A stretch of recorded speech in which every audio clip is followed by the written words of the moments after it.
Okay, so we are making an abstract art design, and we are working on a small piece of paper this time. So what I did is I took a regular size piece of paper and I folded it in half, and then I folded it in half one more time.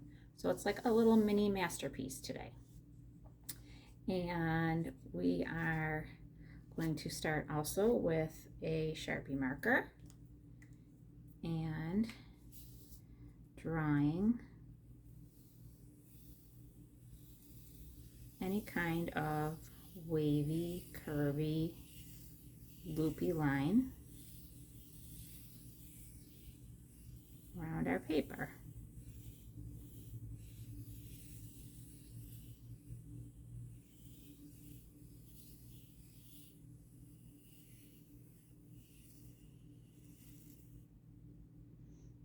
Okay, and then I'm going to repeat that line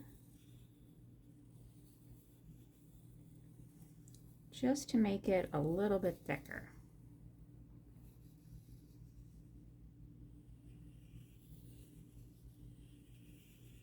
Now, an artist that made some abstract art was named Kandinsky. Kandinsky.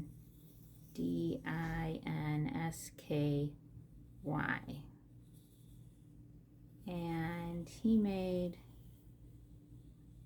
an artwork called Improvisation 31 Sea Battle.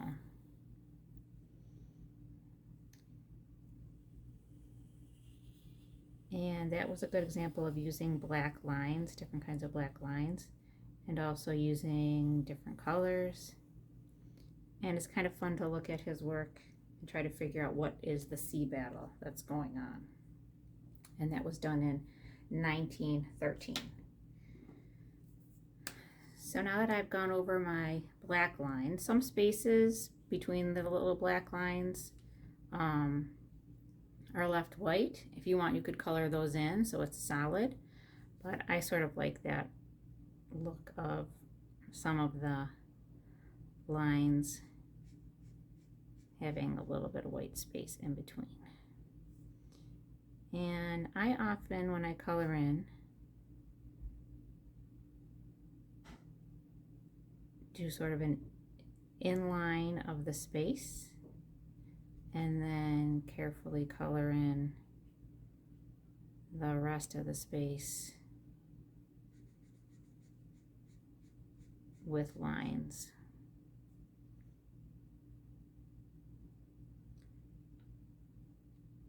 And I often work in rainbow order just so that I get a good variety of colors in my artwork. And I'm not coloring in a red space next to another red space next to another red space. I am spreading out the colors. So you might decide you just want to use warm colors or just cool colors.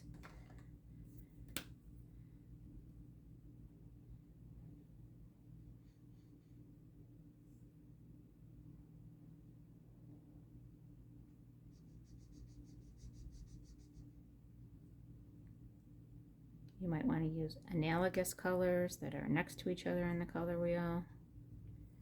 You might just want to limit yourself to one color with a black. It's up to you.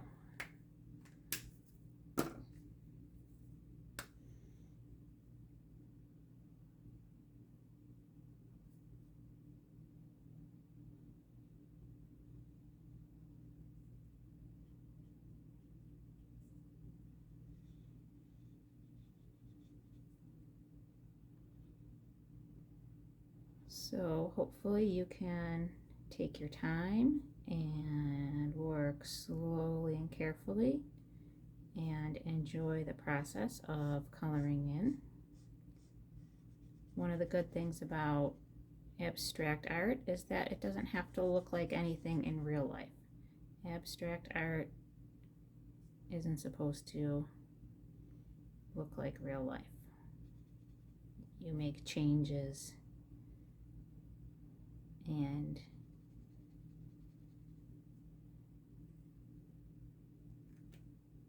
you might make things that look like mistakes at first, but then you can just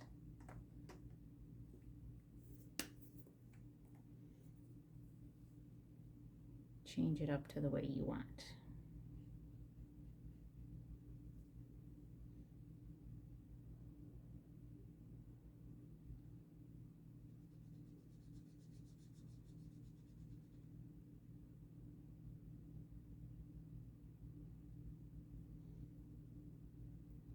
So these are just regular Crayola markers.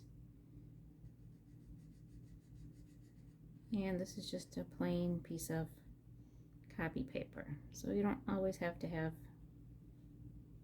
real fancy art supplies to make something that is a neat design.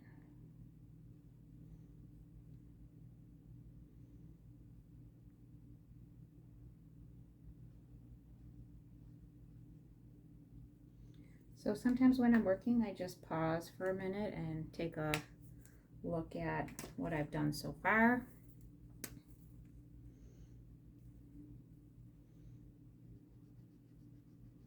And that sometimes helps me figure out the next spot I want to work in.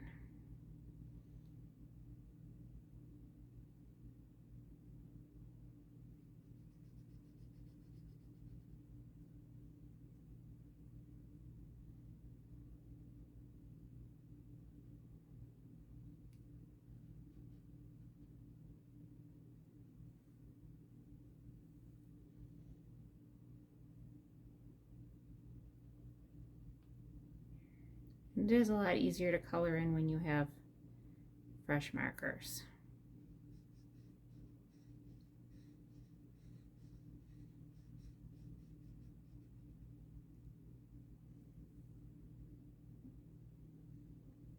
And sometimes it even gives the effect of looking like you've used paint instead of markers.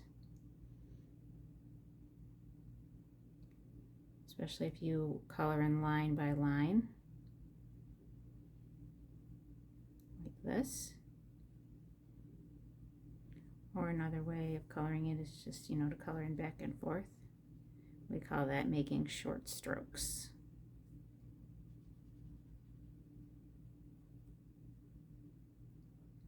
So some of your spaces you might want to leave white, you might want to color in all of them. It's totally up to you. You are the artist, and so you get to decide the way that you want your artwork to turn out.